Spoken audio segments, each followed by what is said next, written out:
Good evening, millennials. Today we'll look at an easy lead code problem.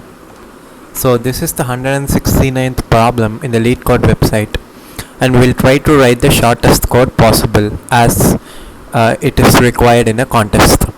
So given an array nums of size n, return the majority element. Okay. The majority element is the element that appears more than n by 2 times. You may assume that the majority element always exists in the array. Okay, so example 1.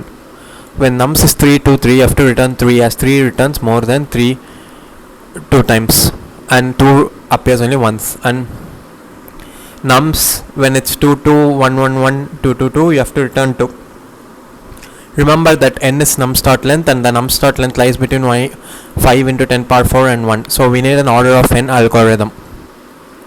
And the nums of 5 lies between minus 2 power 31 and 2 power 31. So you can store it in an integer. So could you solve the problem in linear time, an order of 1 space?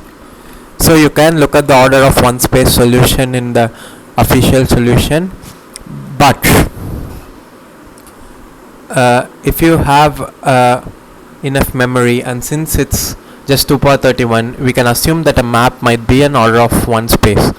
So the most easiest and shortest way to write code for this is to have a map and find the frequency of each element, and when the frequency is greater than n by 2, you just return that element. So let's try to write the code. So I declare a map of int comma int mm, and then let me declare the two variables answer, or let me put it as major element, and let that be nums of 0, and let n be nums.size.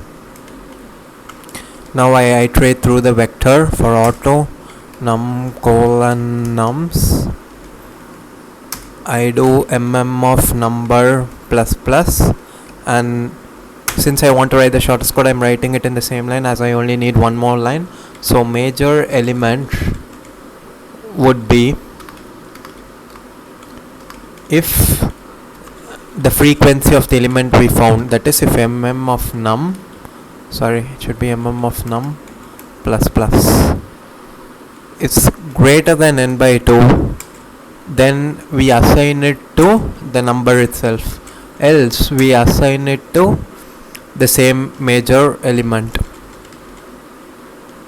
and at last we just return the major element. So this is one of the shortest code possible, and I've written it in 4 lines, and it's a 1-line iteration apart from the declaration statements. So as you can see this process, so what I've basically done is I've found the frequency of each element, and if this frequency is greater than n by 2, I've just returned the number into the major element. So I've just submitted a few times to write the shortest code, and as you can see, it beats 77% of the solutions. So if you liked our video, please like, comment and subscribe so that we can produce more such high quality content and shorter codes. Thank you.